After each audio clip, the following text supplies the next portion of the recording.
Katla in 2 minutes. Thanks Genki Instruments for sponsoring. This is an analog synth, but it's under digital control for things like presets, and it's MPE compatible.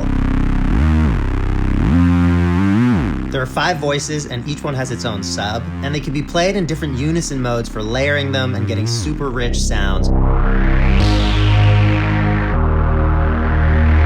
Or they can be round-robined forward, backward, or randomly.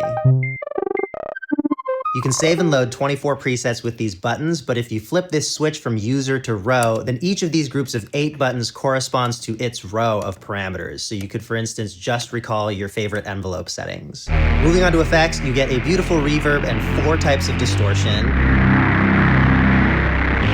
I would say the main idea behind Katla is making sounds that are very organic, and they do this with a number of really clever ideas. The big thing is the 8 Katla parameters. These are dedicated modulations that do things like adding a bit of detune per voice, per key press, or slightly random envelope time differences.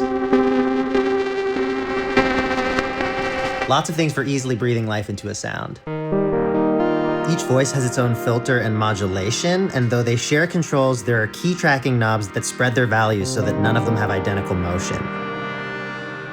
And there are interesting modulation destinations like reverb and distortion.